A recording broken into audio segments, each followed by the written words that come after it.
Hello guys, நம்ம இன்னைக்கு பேச போறது நம்ம எல்லாருமே இந்தியால டெய்லியுமே யூஸ் பண்ணிட்டு இருக்க ஒரு விஷயம் தான். எல்லாருக்குமே இது ரொம்பவே அத்தியாவசியமா இருக்குங்க. அப்படிப்பட்ட ஒரு விஷயம் இப்ப நிறைய பேர் மத்தியில எக்கச்சக்கமா பரவிட்டு இருக்கு. அப்படி என்ன, எதை பத்தி நம்ம பேச போறோம்? UPI, unified payment interface. UPI பத்தி என்னடா பேச போறேன்? இது எல்லாமே நம்ம டெய்லி யூஸ் பண்ணிட்டு தானே இருக்கிறோம். போன்பே வழியாகவும் ஜிபே வழியாகவும் நிறைய யூபிஐ பேமெண்ட்ஸ் நிறைய எக்கச்சக்கமா இருக்குது. பாத்தீங்கன்னா அது வழியா நம்ம யூஸ் பண்ணிட்டு இருக்கோம். பட் இந்த யூபிஐ நம்ம என்ன ஸ்பெசிஃபிக்கா பேச போறோம்னா, இதனால இந்தியால சில்லறைகள் வந்து குறைஞ்சிட்டே வருதுங்க.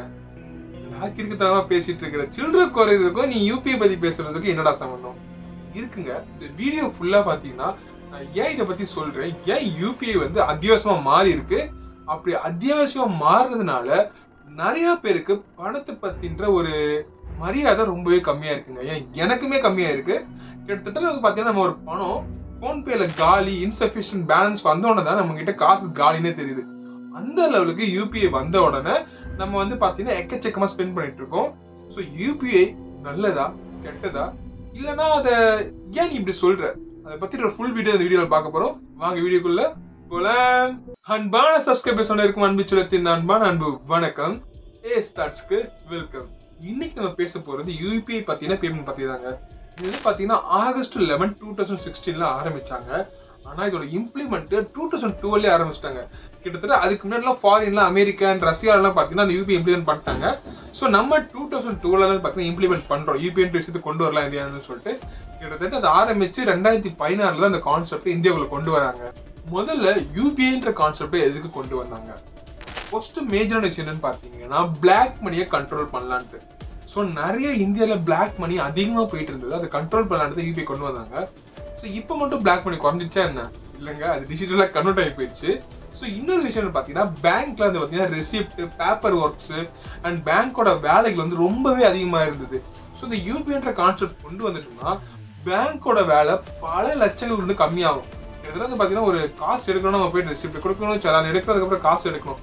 பட் நம்ம இந்த யூபிஐன்ற கான்செப்ட் கொண்டு வந்துட்டோம்னா அது வழியா யூபிஐன்ற பேமெண்ட் பண்ணிட்டு நம்ம எங்க போறோமோ அங்கெல்லாம் ஸ்கேன் பண்ணிட்டு எல்லா வழியும் கம்மி பண்ணாங்க. ஸோ இதனால பேங்க்குக்கு ஒரு பெரிய தலைவலியே அது யூபிஐ மூலமா கம்மியாச்சுங்க.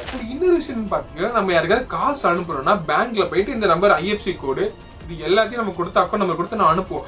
அந்த காசு போச்சா இல்லையான்னு மைண்டை போட்டு குழப்பி ஒரு மாதிரி ஆயிடுவோம். பட் நம்ம யூபிஐ யூஸ் பண்றதுனால நம்ம டைரக்டா அவங்க நம்பரையோ அவங்க அக்கௌண்ட் நம்பரையோ கனெக்ட் பண்ணிட்டு டேரக்டா நம்ம சென்ட் பண்ணலாம். ஸோ நம்ம டேரக்டா கால் த்ரூ பண்ணி உங்க அமௌண்ட் சென்ட் பண்ணிட்டோம், நீங்க ரிசீவ் ஆகிட்டு செக் பண்ணலாம். ஸோ இந்த மாதிரி விஷயத்துக்காக தான் பாத்தீங்கன்னா யூபிஐ இம்ப்ளிமெண்ட் பண்ணாங்க. எந்த ஒரு ஐஎஃப்சி கோடு எதுவுமே நீட் இல்லாம ஜஸ்ட் கியூஆர் ஸ்கேன் மூலமா பாத்தீங்கன்னா இம்ப்ளிமெண்ட் பண்ணாங்க ஸ்டார்டிங்ல. பாத்தீங்கன்னா கிட்டத்தட்ட 9 வருஷமா நம்ம யூபிஐ யூஸ் பண்ணிட்டு இருக்கோம். ஆக மொத்தம் ஒரு 10 வருஷம் வச்சுக்கோங்க. இந்த 10 வருஷத்துல இந்த 2025 வரை பாத்தீங்கன்னா நம்ம தான் வேர்ல்டு வைட் யூபிஐ பேமெண்ட்ல இருந்து பாத்தீங்கன்னா நம்பர் 1 பொசிஷன்ல இருக்கோங்க. நம்ப முடியல. ஜூன் 2025 மட்டும் பாத்தீங்கன்னா 19.5 பில்லியன் டிரான்சாக்ஷன் யூபிஐ வழியா பண்ணிருக்கோங்க. ரொம்ப பெரிய சாதனை. ஸோ இது மூலமா பாத்தீங்கன்னா யூபிஐ டிரான்சாக்ஷன்ல வேர்ல்டுல பாத்தீங்கன்னா நம்பர் 1 பொசிஷன்ல இருக்கும். ஸோ இப்படி ஒரு நம்பர் 1 பொசிஷன்ல வேர்ல்டு லெவல்ல நம்ம எங்கெங்க மாறி மாறி போயிட்டு இருக்கோம். அப்படி இருக்கும்போது நீ ஏன் யூபிஐ குறை சொல்ற? வீடியோ ஃபுல்லா பாருங்க. கிட்டத்தட்ட இந்தியால வேர்ல்டு வைட்லாம் சேர்த்து, அதாவது இந்தியன்ஸ்லாம் சேர்த்து யூபிஐ யூசேஜ் பண்றோட கணக்கு 491 மில்லியன் பீப்புள்ஸ் வந்து பாத்தீங்கன்னா யூபிஐ யூஸ் பண்ணிட்டு இருக்காங்க டிரான்சாக்ஷனுக்காக மட்டுமே. இதுல 65 மில்லியன் பீப்புள்ஸ் வந்து பாத்தீங்கன்னா ஷாப்புக்காக ஓபன் பண்ணிருக்காங்க யூபிஐ ஐடிஸ். ஸோ இந்த யூபிஐயோட கேட்வே பிளாட்ஃபார்ம்ல ஒரு யூபிஐ அக்கௌண்ட் மட்டும் பாத்தீங்கன்னா 675 கேட்வேஸ் வந்து ஓபன் ஆகுதுங்க. அது மட்டும் இல்லாம இந்தியாவோட டிஜிட்டல் டிரான்சாக்ஷன்ல வந்து பாத்தீங்கன்னா 81% பீப்புள்ஸ், அதாவது நம்ம இந்தியாவோட பாப்புலேஷன்ல 81% பீப்புள்ஸ் யூபிஐ யூஸ் பண்ண ஆரம்பிச்சிருக்காங்க.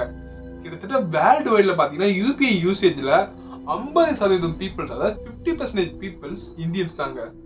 ஸோ அந்த லெவலுக்கு இந்தியன்ஸ்குள்ள யூபிஐன்ற விஷயம் ரொம்பவே ஊறி போயிருக்குங்க. ஸோ இதனாலதான் நான் ஸ்டார்டிங்ல சொன்ன மாதிரி சில்லறைகள் நம்ம கையில காசு வர புழக்கம் இது எல்லாமே கம்மியாயிடுச்சு, எல்லாமே டிஜிட்டல் ஆயிடுச்சு. இந்த டிஜிட்டல்ன்றது ரொம்ப சக்சஸ் ரேட்டான கொண்ட விஷயம் தான். பட் நம்ம கிட்ட இந்த காசை யூஸ் பண்ற பழக்கம் குறைஞ்சிக்கிட்டே வருதுங்க. அண்ட் இந்த யூபிஐ எங்கெல்லாம் யூஸ் பண்ணிட்டு இருக்கான்னு பாத்தீங்கன்னா நம்ம மெர்ச்சன்ட் சைடு யூஸ் பண்றோம், கடைக்கு யூஸ் பண்றோம். அண்ட் இன்னொன்னு பாத்தீங்கன்னா நம்ம ஆன்லைன் பேமெண்ட் ஏன்னா ஷாப்பிங் பண்ணணும் அப்படின்னா அதுக்கு நம்ம யூபிஐ யூஸ் பண்றோம். ஒரு கடைக்கு போய் என்ன சின்ன சின்ன பொருள் வாங்கினா கூட சின்ன ரூரல் ஏரியால கிராமப்புறத்துல இருந்து பாத்தீங்கன்னா கூட யூபிஐ வந்து எக்கச்சக்கமா எல்லா இடத்துலயும் வந்துருச்சு யூபின்றது. ஒரு சின்ன பூக்கடைக்கு போனா கூட அவங்க யூபி இருக்குது. சின்ன என்ன சொல்றது, ஒரு நாளைக்கு ஒரு நாள் பார்த்தேன் இங்க நியர்பை வேலைச்சிருக்கிறதா எங்கேயோ செருப்பு தைக்கிற கடைங்க. அவரு நம்ம குறைய பேசக்கூடாது, அதாவது செருப்பு தைச்சிட்டு இருக்க ஒரு அண்ணா, அவர்கிட்ட யூபிஐ கியூஆர் கோட் இருக்குங்க. ஸோ இந்த லெவலுக்கு இந்தியாவில் வந்து பாத்தீங்கன்னா டிஜிட்டல் வைஸ் யூபிஐ வந்து ரொம்ப அழகா பரவி இருக்கு. ஸோ மாதிரி இந்தியாவில் யூபிஐயோட மெர்ச்சன்ட் யூசேஜ் பாத்தீங்கன்னா 67% பேர் வந்து பாத்தீங்கன்னா யூபிஐ யூஸ் பண்ணிட்டு இருக்காங்க. அண்ட் இன்னொரு மேஜர் ரெண்டு விஷயம் என்னன்னா financial impact and correction control. Corruption control சொல்றேன் பாத்தீங்கன்னா, நம்ம யூபிஐ வர்றதுக்கு முன்னாடி எல்லாருமே கேஷா யூஸ் பண்ணிட்டு இருக்கோம். அந்த கேஷ் எல்லாமே பாத்தீங்கன்னா பல லட்சம் கோடிகள், பல பில்லியன் கோடி வந்து பாத்தீங்கன்னா பதுக்கி வச்சிட்டு இருந்தாங்க. இப்படி பதுக்கி வச்சிட்டு இருக்கிறது மூலமா பாத்தீங்கன்னா இந்தியாவோட எக்கனாமி டெவலப் ஆகாம இருந்துச்சு. பட் இந்த யூபிஐ வந்ததுக்கு அப்புறம் அந்த கேஷ் டிரான்சாக்ஷன் ரொம்ப கம்மியாயிட்டு வந்துச்சு. ஸோ இந்த விஷயத்தினால பாத்தீங்கன்னா இந்தியாவோட எக்கனாமி பூஸ்ட் ஆக ஆரம்பிச்சுது. டிஜிட்டல் டிரான்சாக்ஷன் கொண்டு வந்ததுனால எல்லாமே ஒயிட் மணியா இருந்துச்சு. ஸோ எதுவுமே பிளாக் மணியா பண்ண முடியாதுன்ற ஒரு கான்செப்ட் இருந்துச்சு சில வருஷம் முன்னாடி வரைக்கும். பட் அதுக்கப்புறம் இந்தியோட எக்கனாமி பயங்கரமா பூஸ்ட் ஆயிடுச்சு. அண்ட் இதுல மேஜர் கவர்மெண்ட் சப்போர்ட்லன்னு பாத்தீங்கன்னா கவர்மெண்ட் சப்சிடி இருக்கிறது அண்ட் டாக்ஸ் கலெக்ட் பண்றது, சேலரி வந்து பாத்தீங்கன்னா டைரக்டா டிரான்ஸ்ஃபர் பண்றது. ஸோ இன்னொரு மேஜர் விஷயம் பாத்தீங்கன்னா கர்நாடகால வந்து பாத்தீங்கன்னா ஃபார்மர்ஸுக்கும் கவர்மெண்ட்டுக்கும் உள்ள டீலிங் வந்து பாத்தீங்கன்னா டைரக்டா இருந்துச்சு யூபி வந்ததுக்கு அப்புறம். நடுவில் மிடில் மேன்ற ஒருத்தர் இல்லவே இல்லை. இதனால கர்நாடகா ஃபார்மர்ஸுக்கு வந்து பாத்தீங்கன்னா பல மடங்கு லாபம் இதன் மூலமா அவங்க பார்த்தாங்க. ஸோ இதுக்கு முன்னாடி இருக்கிறது பாத்தீங்கன்னா நடுவில் மிடில் மேன் ஒருத்தர் இருப்பான், அவங்க கிட்ட போய் விற்பாங்க, அவங்க கவர்மெண்ட்டுக்கு வேற மாத்தி விடுவான், வேற காசு ஹை காஸ்ட்ல மாத்தி விடுவான், அவன் ஃபார்மர்ஸ்க்கு வேலை கம்மியா தான் இருக்கும். இப்போ இதன் மூலமா டைரக்டா கவர்மெண்ட்டுக்கு போகுது. ஸோ அதனால ஃபார்மர்ஸுக்கு பயங்கர ஒரு ப்ராஃபிட்டா இருக்குதுங்க இது. அண்ட் இந்த யூபிஐ வந்ததுக்கு அப்புறம் பாத்தீங்கன்னா நிறைய ஆன்லைன் டிஜிட்டல் ஃப்ராட்ஸ் நடக்க ஆரம்பிச்சதுங்க. சின்னதா ஒரு லிங்கை கிளிக் பண்ணாதான் போதும், இல்லைன்னா யாராவது கால் பேசி உங்களுக்கு ஒரு ஓடிபி வந்தா போதும், அப்படி இல்லைன்னா பாத்தீங்கன்னா உங்க போன்ல ஒரு ரிமோட் கண்ட்ரோல் ஆப் வந்து இன்ஸ்டால் பண்ணிட்டீங்கனாலே போதும், உங்க போனை ஃபுல்லா ஹைஜாக் பண்ணி உங்க போனுக்கு ரிசீவ் வர ஓடிபியை போட்டு ஈஸியா ஆன்லைன் டிரான்சாக்ஷன் ஃப்ராட்ஸ் நிறைய நடந்துட்டு இருந்து. இதெல்லாம் கண்ட்ரோல் பண்றதுக்கும் கவர்மெண்ட் நிறைய அட்வர்டைஸ்மெண்ட் கொடுத்துட்டு தான் இருக்காங்க. பட் இருந்துமே இன்னும் பப்ளிக்ஸ் அதை படிச்சவங்க முத கொண்டு அதுல ஏமாந்துட்டு தான் இருக்காங்க ஆன்லைன் டிரான்சாக்ஷன்ல. அண்ட் இந்த யூபிஐ வந்து இப்பதான் வந்து பாத்தீங்கன்னா டாக்ஸ் கலெக்ட் பண்ண ஸ்டார்ட் பண்ணிருக்காங்க. கர்நாடகாவில் ரீசெண்டா வந்து பாத்தீங்கன்னா யாரெல்லாம் யூபிஐ டிரான்சாக்ஷன் மூலமா 40 லேக் மேல டிரான்சாக்ஷன் பண்ணிருக்காங்களோ அவங்களுக்கு கவர்மெண்ட் டாக்ஸ் ஜிஎஸ்டி அறிவிச்சிருக்காங்க. ஸோ இதனால பாத்தீங்கன்னா கர்நாடகாவில் இருக்க எல்லா ஷாப்ஸ்லயும் பாத்தீங்கன்னா கியூஆர் கோடுன்ற ஒரு விஷயத்த கிழிச்சு தூக்கி போட்டாங்க. இப்போ கர்நாடகா மேஜர் சிட்டிஸ்ல இருக்கிற நம்ம எலக்ட்ரானிக் சிட்டிஸா இருக்கட்டும் எல்லா இடத்துலயுமே எங்கேயுமே கியூஆர் கோட் கிடையாதுங்க. ஃபுல்லா கரன்சி தான் இப்போ ஓடிட்டு இருக்கு. ஸோ அதனால என் ஃப்ரெண்ட்ஸ் சில பேர் வந்து பாத்தீங்கன்னா கர்நாடகாவில் பீச்சில் தங்கிட்டு இருக்காங்க. அந்த பிஜில அவங்க ஆன்லைன்ல டிரான்சாக்ஷன் பண்ணா 12% பிளஸ் ஜிஎஸ்டியோட டிரான்சாக்ஷன் பண்ணுமா, இல்ல நீ டேரக்டா இந்த கையில காசு கொடுத்துற அந்த ஜிஎஸ்டி பே பண்ண தேவையில்லை அப்படின்னு சொல்லி மாதிரி சுத்திட்டு இருக்காங்களா. நிறைய இப்போ பிஜி எல்லாமே கர்நாடகாவில் பாத்தீங்கன்னா அப்படிதான் போயிட்டு இருக்குங்க. அண்ட் இன்னொரு மேஜர் டிராபேக் இந்த யூபிஐல என்னன்னா, நம்ம இப்ப யூஸ் பண்ணிட்டு இருக்க அந்த யூபிஐல நம்ம நிறைய ஷாப்பிங்ஸ் பண்ணிட்டு இருக்கோம். எங்கெல்லாம் போய் என்ன ஷாப்புன்னு நினைச்சாலும் அப்படியே ஸ்கேன் பண்றோம். 50 ரூபா நம்ம எப்படி யோசிக்கிறோம்னா, ஒரு சாண்ட்விச் சாப்பிட்றோம் 50 ரூபா தான் எல்லாம் ஸ்கேன் பண்ணிடுவோம். போய் ஐஸ்கிரீம் சாப்பிட்றோம் 70 ரூபா தான் ஸ்கேன் பண்ணிடுவோம்.